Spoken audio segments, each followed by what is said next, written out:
My own brother had me wrongfully committed to a mental institution just to steal the inheritance our parents left me. He thought he'd broken me, but during those 2 long years, I quietly planned every detail of how I'd dismantle his life, piece by piece, and make him regret ever thinking I was helpless. The events unfolded the evening before my 21st birthday. I was on the cusp of inheriting my grandfather's vast holdings, 3 hotels, 2 restaurants, and substantial real estate, enough to ensure my financial independence. Damien was well aware of this. He also knew I'd been grappling with intense anxiety since our parents' tragic car accident 6 months prior. What I didn't realize then was that their demise was no accident. Damien had meticulously orchestrated this for years, patiently awaiting the opportune moment to eliminate the only obstacles between himself and our grandfather's fortune. He had tampered with our father's brake lines while they were out celebrating their anniversary. The police attributed it to mechanical failure, metal fatigue, claiming it was common in older vehicles. But I'm getting ahead of myself. That night, as I rehearsed my inheritance speech in my room, I had no inkling that my brother was a killer. I genuinely believed he was being protective when he voiced concerns about my erratic behavior to our family doctor. I dismissed Mrs. Patterson as merely a nosy neighbor when she contacted the police, reporting me talking to myself at odd hours. "You've been talking to yourself again," he stated, appearing in my bedroom doorway with 2 paramedics behind him. "The neighbors are worried." I wasn't conversing with myself. I was practicing my address for the inheritance ceremony, rehearsing what I'd say to the board of directors who would officially transfer everything to me at midnight. But when you're a 20-year-old, isolated and consumed by grief, who would side with you over your elder brother, who had been caring for you since the funeral? The commitment papers were already signed. Dr. Holloway, our family physician, who had been secretly accepting Damien's payments for months, had declared me mentally unstable, a danger to myself and others. He cited my unpredictable conduct and paranoid delusions about family members conspiring against me. The medical report comprised 3 pages of fabricated symptoms, auditory hallucinations, violent outbursts towards relatives, threats of self-harm. None of it held any truth. Yet, Dr. Holloway had been documenting fictional appointments for weeks, constructing a paper trail to justify an emergency commitment. He had even backdated some entries to suggest my mental health had been declining for months. The paramedics were gentle but firm as they helped me into the ambulance. I could see Mrs. Patterson peeking through her curtains next door, likely feeling vindicated for reporting her worries about the disturbed girl talking to herself all night. What Mrs. Patterson didn't know was that Damien had been covering her monthly rent for 6 months, ensuring she'd be a reliable witness to my supposed mental decline. He had even installed a sound system in the bushes outside my window, playing recordings of me having imaginary conversations he'd pieced together from old family videos and voicemails I'd left him over the years. "I'll take good care of everything while you're getting better," Damien promised, squeezing my hand through the ambulance window. His eyes already gleamed with calculation. I could almost see him mentally spending my inheritance. He had probably contacted his broker before the ambulance even left our driveway. As we departed from the mansion, I caught a glimpse of him in the side mirror, already on his phone, likely calling his lawyer to initiate the paperwork for his emergency guardianship petition. He had anticipated every detail, except the possibility that I might be more astute than he was. Riverside Psychiatric Hospital became my residence for the next 24 months, not because I was genuinely ill, but because Damien had bribed the right individuals to keep me there. Each time I neared discharge, Dr. Holloway would invent new reasons to prolong my stay. Still exhibiting signs of delusional thinking, hasn't fully accepted her condition, needs more time to stabilize. The hospital itself was a nightmare of stark fluorescent lights, drab industrial carpeting, and the persistent odor of disinfectant mingling with human despair. My room was scarcely larger than a closet, furnished with a narrow bed, a small desk, and a window overlooking the parking lot.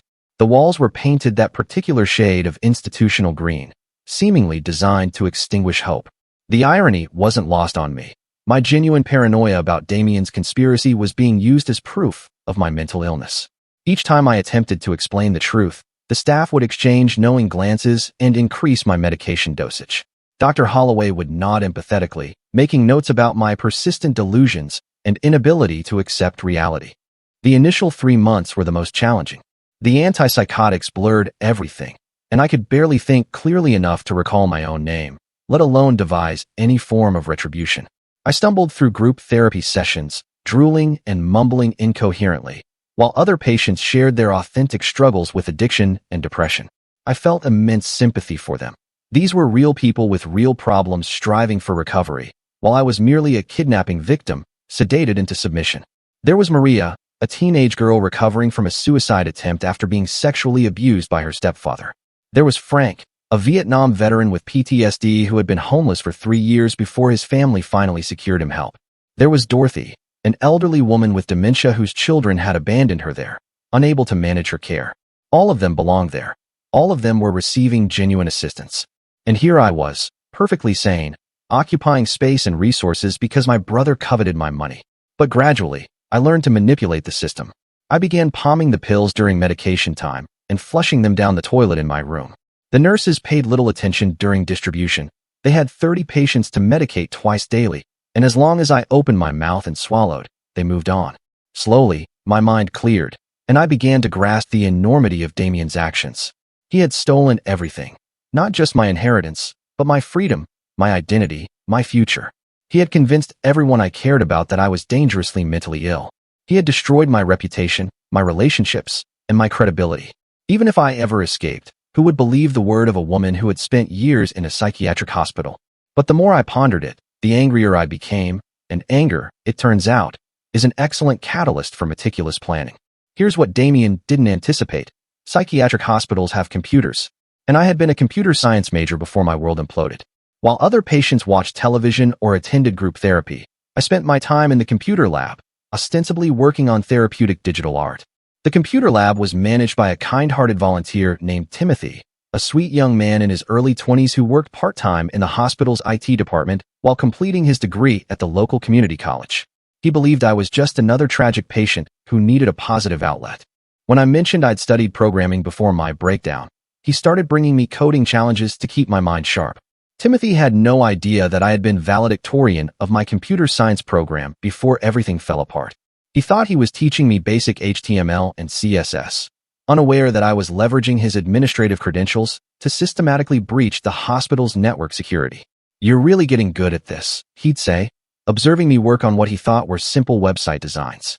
"Have you considered returning to school when you get out? I bet you could get a job in tech." Poor Timothy. He was genuinely attempting to help me build skills for my reintegration into society. He had no clue I was utilizing every minute of computer access to construct an exhaustive case against the individuals who had shattered my life.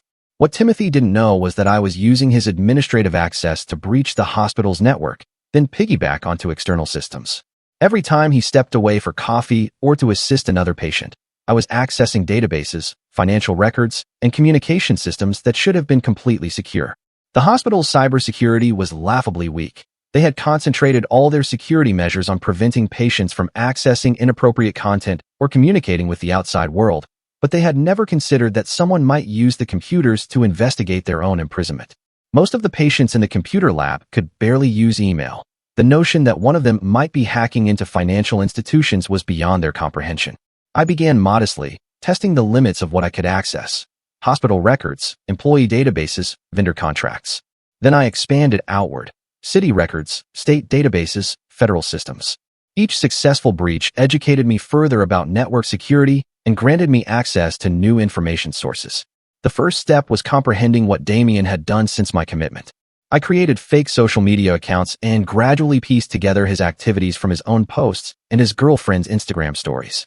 He was residing in our family mansion, driving my grandfather's vintage cars, and telling everyone he was managing the estate until Vera recovers. But the social media posts revealed far more than I had anticipated. Photos of him in my father's study, wearing our grandfather's watch, hosting parties with business associates who should have been my contacts. He had completely usurped my identity and my future, living the life that was meant to be mine. I discovered he was engaged to Sloan Whitmore, the daughter of our biggest hotel chain competitor. The engagement wasn't born of love. It was a business merger designed to consolidate control over the entire regional hospitality market. Our grandfather's empire, combined with the Whitmore fortune, would establish an unassailable monopoly. The engagement photos made me physically ill. There was Damien in a designer tuxedo, standing in our family's rose garden with this beautiful blonde woman who was wearing what should have been my grandmother's engagement ring. The caption read, "So excited to merge our families and our businesses. Can't wait to build an empire together." He was literally using my inheritance as a dowry to acquire a wife and a business alliance. But I required deeper access than social media could provide. So I began cultivating Timothy's trust more deliberately. I started inquiring about his classes, his girlfriend, his aspirations of working for a major tech company after graduation. I listened to his problems and offered advice based on my business education. I became the kind of patient he felt good about assisting. Intelligent, grateful, clearly improving under his care. You know, you're one of the success stories, he told me after I'd been there 8 months. When you first came in, you could barely string a sentence together. Now look at you. You're learning programming, you're engaging in therapy, you're making real progress. Dr. Holloway should be proud. I smiled and thanked him, all while using his login credentials to access Dr. Holloway's personal email account. After 6 months, Timothy trusted me enough to leave me unsupervised in the computer lab for hours at a time. He had given me my own login credentials and ceased monitoring my screen time. He thought I was creating digital art therapy projects and writing in online journals about my recovery journey. Instead, I was systematically infiltrating every system Damien touched. First, I accessed our family's business accounts. Damien had changed all the passwords, but he had always been predictably careless with security questions. His new password was Damien Wins 2024, typical of his arrogance. The security questions were even simpler. Our mother's maiden name, the street where we grew up, our first pet's name, information I'd known since childhood. Within weeks, I had complete access to everything. Bank accounts, investment portfolios, real estate holdings, business partnerships, employee records, insurance policies, legal documents. Everything Damien thought he'd concealed behind new passwords and security protocols. What I uncovered made me physically sick. He had been embezzling from the hotels since the day after our parents' funeral, skimming money from employee paychecks and pocketing the difference, inflating vendor contracts and kickbacks to his personal accounts, selling off valuable art and furniture from the hotel lobbies and replacing them with cheap imitations. He had stolen over $400,000 in just 18 months. The theft was systematic and sophisticated. He had created fake vendor accounts that paid into his personal banking. He had established a consulting company that charged the hotels for management services that didn't exist.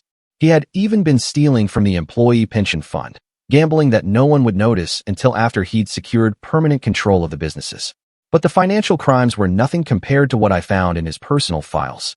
Emails with Dr. Holloway dating back 8 months before I was committed, planning every detail of my imprisonment. Damien had paid him $50,000 upfront, plus $10,000 per month, to keep me institutionalized indefinitely. They discussed medication protocols designed to keep me docile and confused, therapy approaches that would reinforce my delusional thinking, and strategies for discrediting anything I might say about their conspiracy. The emails were chilling in their casual cruelty. Dr. Holloway wrote about me as if I were a lab rat in an experiment. Subject is responding well to increased haloperidol dosage. Cognitive function significantly impaired. Recommend continuing current protocol for another 6 months to ensure long-term compliance. Damien's responses were even worse. Perfect. The longer she's in there, the stronger my guardianship case becomes. By the time anyone questions her commitment, it'll be too late to challenge the inheritance transfer. I found recordings of phone calls between Damien and Sloan where they laughed about my condition. Poor little Vera, Sloan's voice was sickeningly sweet on the audio files, talking to imaginary people and thinking everyone's out to get her. Maybe the family, just as bad genes. Don't worry, Damien replied. The doctors say she'll probably never be competent enough to live independently. I'll be her guardian for life, which means I'll control everything forever. They discussed having me move to a long-term care facility once the inheritance was fully transferred, not for medical reasons, but to keep me permanently out of the way. They wanted me alive, but powerless, drugged into submission and locked away where I could never challenge their control. But the most horrifying discovery was buried in Damien's encrypted personal files, detailed plans for murdering our parents, going back 18 months before the crash. He had researched car accident statistics, studied brake vulnerabilities, and even practiced the sabotage technique on a junk car he'd purchased under a fake name. The crash wasn't a spur-of-the-moment decision. It was premeditated murder designed to look like mechanical failure. He had documented everything like a proud engineer presenting a thesis project. Photos of the tools he'd used to cut the brake lines, audio recordings of himself practicing the concerned son routine he'd performed for police investigators, even shopping receipts for the equipment purchased with cash at different stores across 3 counties to avoid creating a traceable pattern. There were also drafts of the emotional speech he'd given at their funeral. He'd practiced his grief, rehearsed his tears, planned every word to maximize sympathy and deflect suspicion.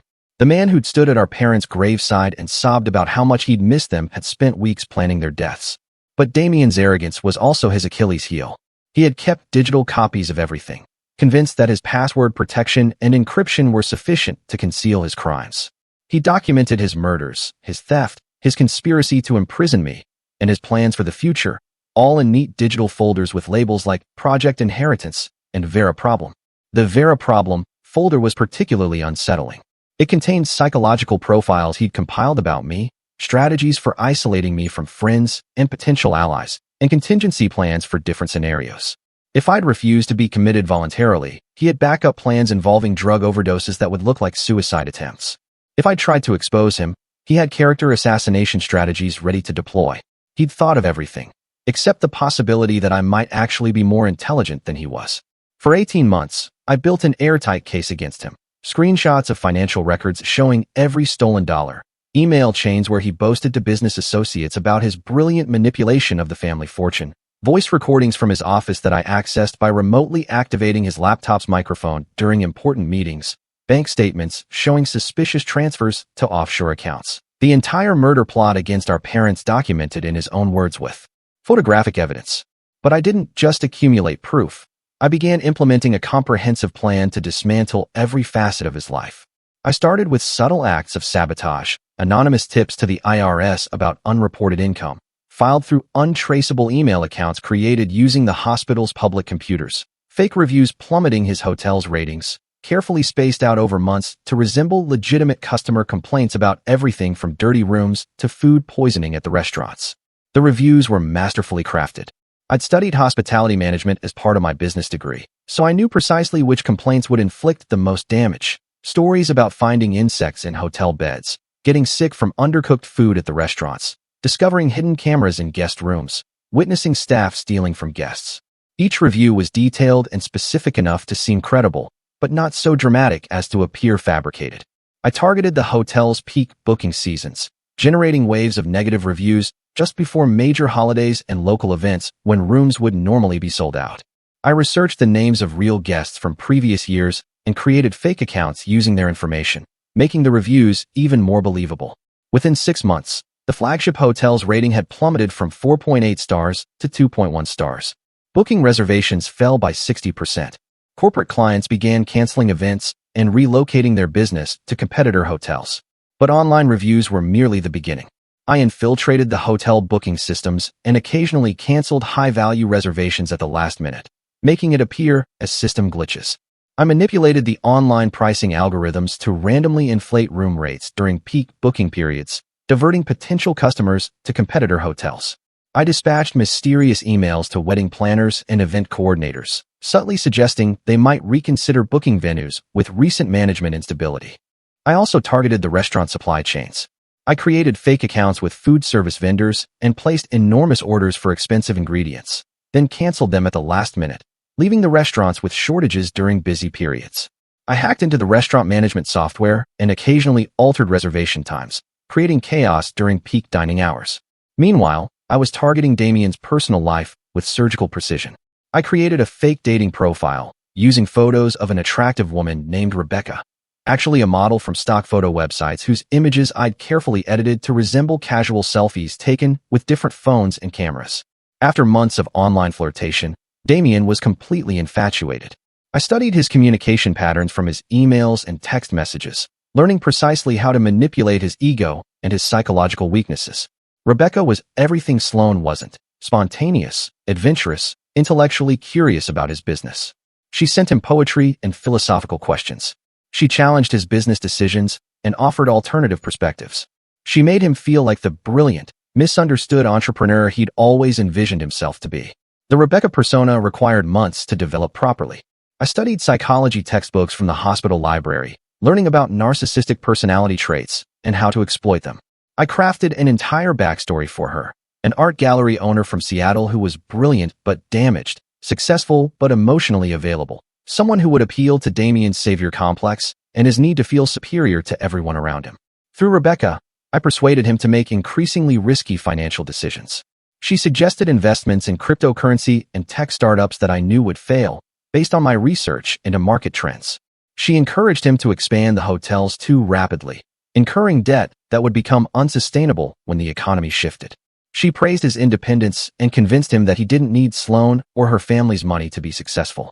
"You're so much smarter than everyone gives you credit for," Rebecca would text him. "Why are you limiting yourself with this engagement? You could build something so much bigger on your own." After 8 months of digital romance, Damien was prepared to abandon Sloan for a woman who existed only on his laptop screen.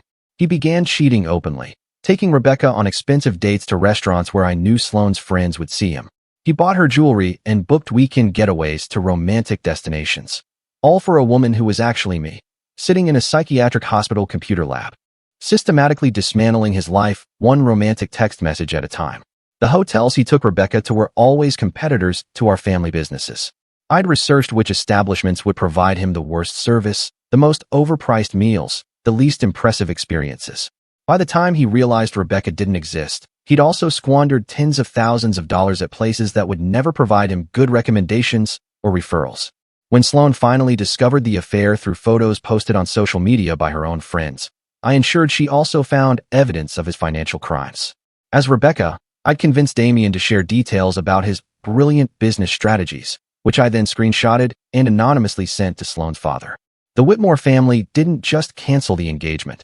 They threatened legal action for attempted fraud and commenced their own investigation into Damien's hotel operations. They had been planning to invest $40 million in a joint venture with our hotels.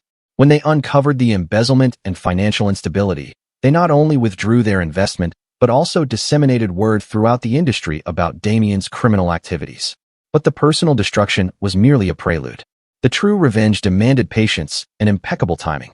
I had learned that the FBI had been investigating money laundering in the regional hospitality industry for over a year. Their inquiry had focused on several hotel chains suspected of washing drug money through room bookings and restaurant transactions, but they hadn't yet uncovered the connection to our family businesses. I began feeding them information gradually, creating a trail of evidence that would eventually lead them directly to Damien's door. Anonymous tips about suspicious cash transactions that I'd fabricated in the hotel records, copies of bank records showing the offshore accounts I'd discovered, evidence of the inflated vendor contracts, and employee payroll skimming. The key was making it appear as though the FBI had unearthed the evidence through their own investigation, not through tips from an external source. I planted digital breadcrumbs that would guide them from one discovery to the next, building a case so compelling that they'd have no alternative but to investigate thoroughly. I also infiltrated his devices and initiated a psychological warfare campaign designed to render him paranoid and unstable. His computer would randomly display a blue screen during important video conferences with investors. His phone would call his ex-girlfriend at 3 a.m., playing recordings of him admitting to various affairs that I'd spliced together from his Rebecca conversations. His smart home system became my favorite tool for harassment. I'd activate all the lights at random intervals throughout the night, then play opera music at full volume when he tried to sleep. I'd set his thermostat to 85 degrees in summer and 55 degrees in winter. I'd program his television to turn on in the middle of the night, always tuned to news reports about white-collar crime and prison sentences. Each incident was minor enough to seem like technical glitches, but frequent enough to make him paranoid and exhausted. He started perceiving patterns that weren't there, jumping at shadows, questioning whether someone was deliberately sabotaging him. The irony was exquisite. He was experiencing the very paranoia he'd used to justify my commitment, except his paranoia was completely warranted. During my second year at Riverside, I became the exemplary patient. I attended every therapy session, participated enthusiastically in group activities, and demonstrated consistent improvement in my mental health assessments. I learned to emulate the recovery patterns that would persuade Dr. Holloway to recommend my discharge.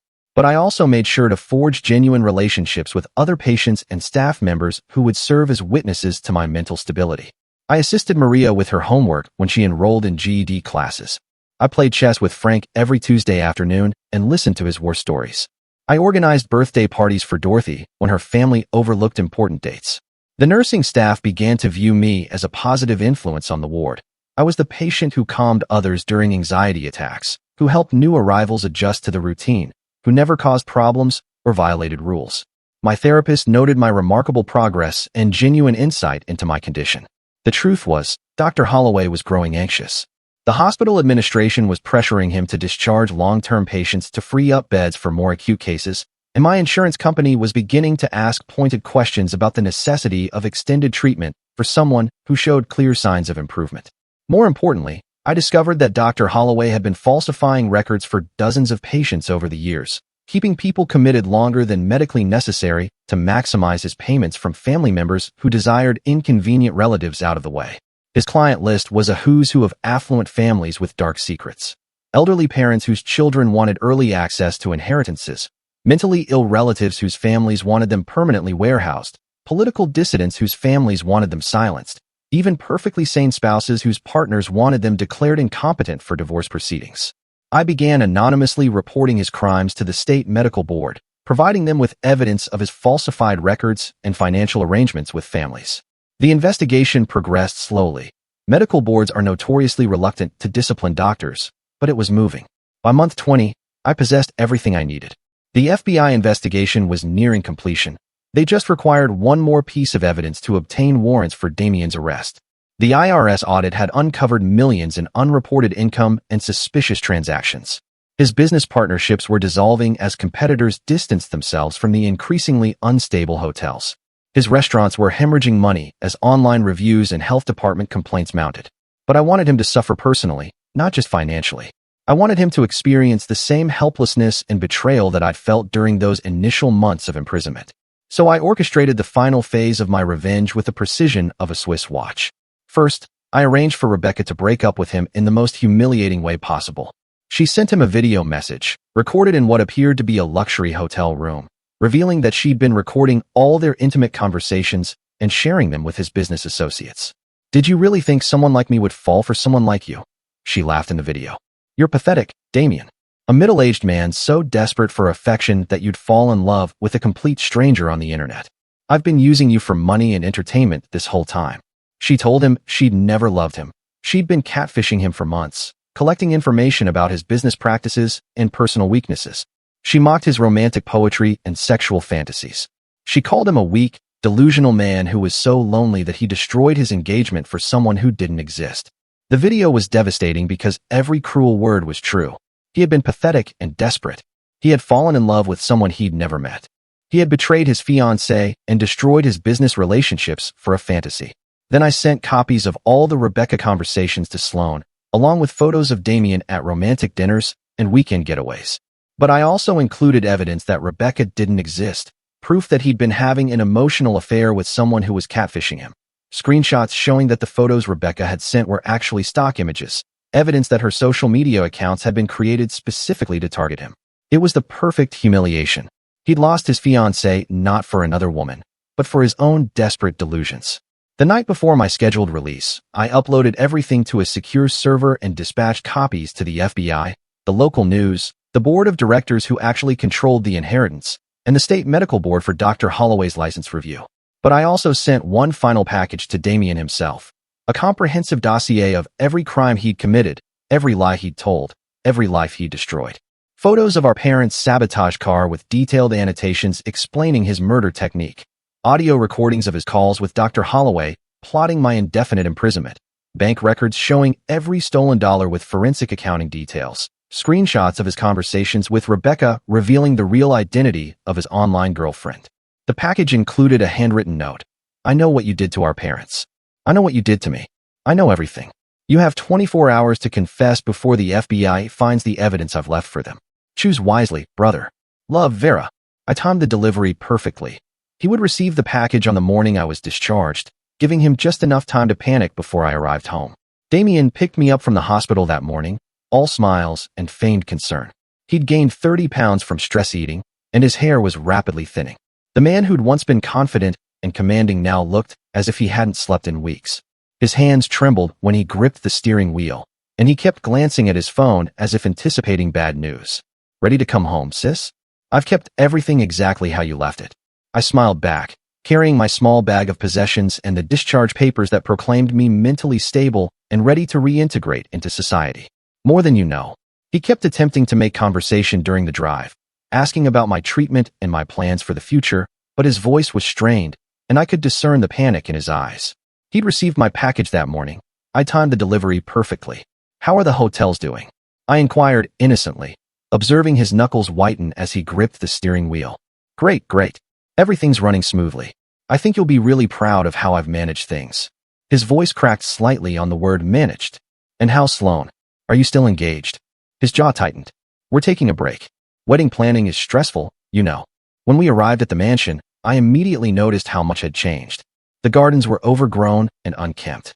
Several windows on the second floor were boarded up, likely storm damage that Damien couldn't afford to repair. The circular driveway had potholes and cracks that hadn't been there before. One of the fountain sculptures had toppled over, and no one had bothered to fix it. Inside was even worse. Furniture was missing from several rooms, probably sold to cover his mounting debts. The Persian rugs in the foyer had been replaced with cheap alternatives that didn't even match the color scheme. Our grandmother's crystal chandelier was gone, leaving only the mounting hardware and a sad overhead light fixture that looked like it came from a hardware store.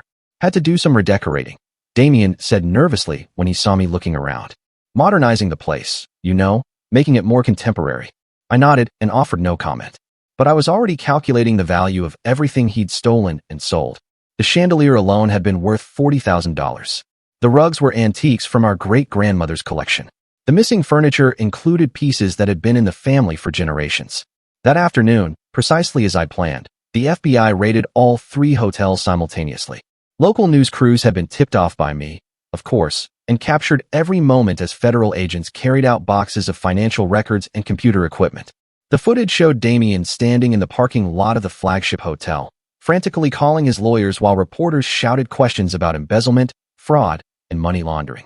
I watched from the mansion's living room window, sipping coffee from my mother's favorite mug, while Damien's entire world collapsed in real time on the evening news. The reporters mentioned that investigators were also looking into possible connections between the hotel fraud and suspicious deaths in the family. They'd found the evidence I'd planted about our parents' murder. The news coverage was everything I'd hoped for. The lead story showed federal agents carrying computers and file boxes out of the hotels, while a voiceover explained the charges. Federal investigators raided 3 luxury hotels owned by the Patterson family today as part of an ongoing investigation into money laundering, embezzlement, and fraud. Sources close to the investigation say the case may also involve suspicious deaths and false imprisonment of family members. When Damien finally returned home that evening, his face was pale and his hands were shaking. His phone had been ringing constantly, but he'd stopped answering it. His lawyers, his business partners, his remaining friends, everyone was abandoning him as news of the investigation spread. Vera, I can explain. No need, I said calmly, holding up the inheritance documents that had been messaged to me that afternoon. The board of directors had expedited the transfer process once they saw evidence of his financial crimes and learned that I'd been falsely imprisoned. I already know everything. I handed him a thick manila folder containing printouts of every crime he'd committed, every lie he'd told, every law he'd broken. The murder evidence was in a separate folder, which I kept on my lap. You have 2 choices, I said, my voice steady and calm. You can try to fight this in court, where all of this evidence will become public record, and you'll definitely spend the rest of your life in prison for murdering our parents. Or you can quietly confess to the financial crimes, return every penny you stole, and maybe get a plea deal that'll only put you away for 10 to 15 years. Damien sank into our father's old armchair, the same chair where he'd sat 24 months earlier when he explained why I needed professional help. His face had gone completely white, and I could see him calculating his options. The murder evidence, he whispered. How did you? You documented everything yourself, remember? Photos, recordings, shopping receipts, even a practice video of you sabotaging brake lines. You kept it all on your encrypted hard drive, like some kind of trophy collection. I leaned forward, meeting his eyes for the first time since I'd been dragged away in that ambulance. You were never as smart as you thought you were, Damien. You just surrounded yourself with people too afraid or too greedy to call you out. But I had 2 years to study every mistake you made, every corner you cut, every lie you told. 2 years to plan exactly this moment. He tried to speak, but I held up my hand. 24 months of antipsychotic medications that made me drool on myself. 24 months of group therapy with actual mental patients while everyone I loved thought I was crazy. 24 months of watching you live my life, spend my money, sleep in my bed, and plan your future with my inheritance. I stood up and walked to the window, looking out at the gardens our mother had planted before she died. You know what the worst part was? Not the stolen money or even the false imprisonment.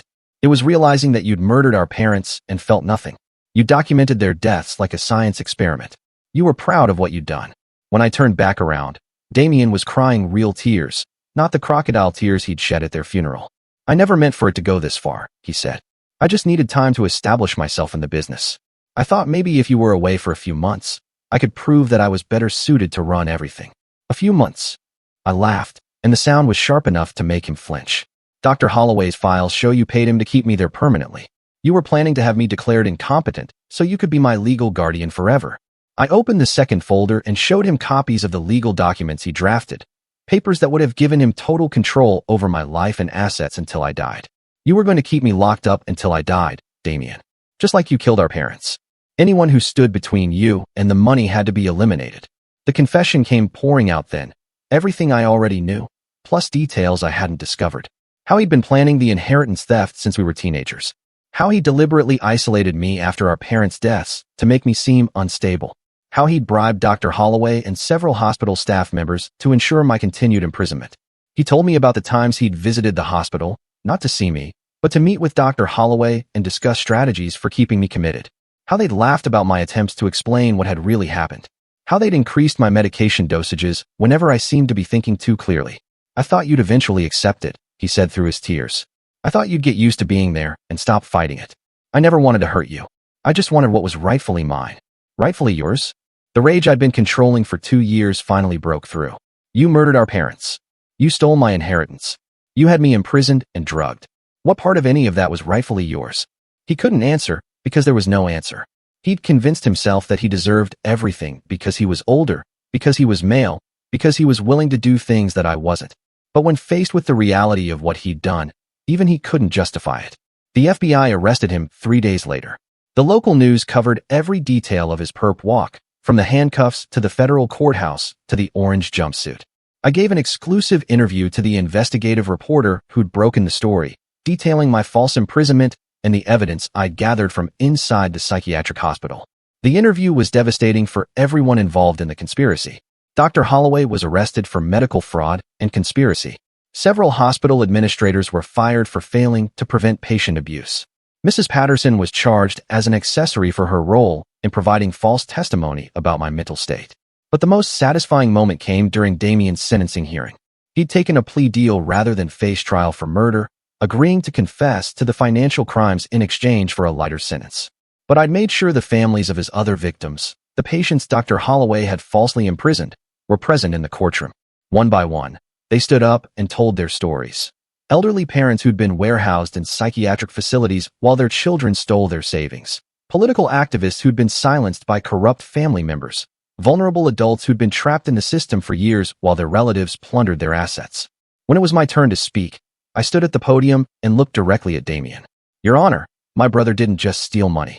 He stole 2 years of my life, my relationship with my family, and my faith in the people who were supposed to protect me. He murdered our parents for financial gain, and then tried to have me permanently imprisoned to cover up his crimes. I paused, letting the weight of those words settle over the courtroom. But he also underestimated me. He thought that putting me in a psychiatric hospital would make me helpless and silent. Instead, it gave me time to think, to plan, and to gather evidence of every crime he'd committed. He thought he was getting rid of the only person who could expose him. Instead, he created his own worst enemy. I looked around the courtroom at the other victims and their families. My brother believed that vulnerable people exist only to be exploited by those with more power. He was wrong. We're stronger than he ever imagined, and we don't forget. We don't forgive, and we don't give up.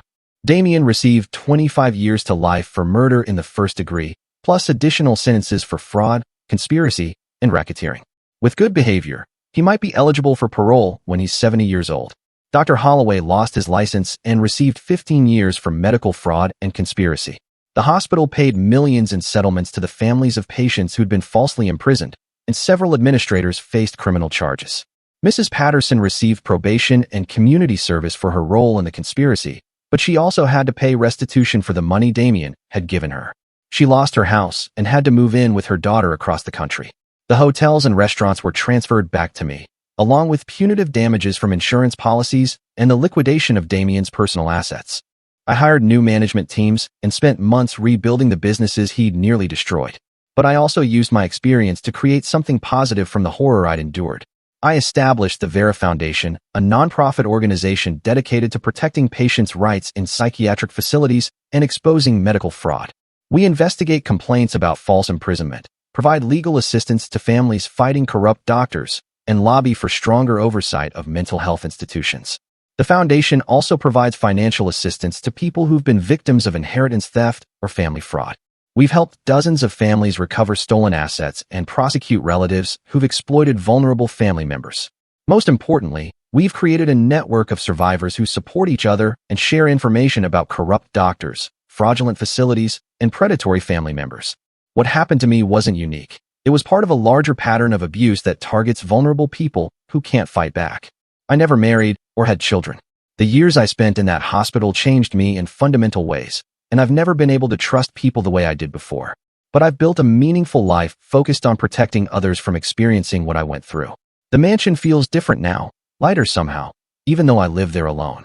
I've restored the gardens our mother planted and replaced all the furniture Damien sold. I've turned his old bedroom into an office for the foundation, and his private bathroom is now a file storage room filled with case documents. Sometimes, late at night, when I'm working on cases similar to mine, I think about the 2 years I spent planning his destruction. People often ask if I feel guilty about what I did to him, if I think I went too far in my revenge. The answer is simple.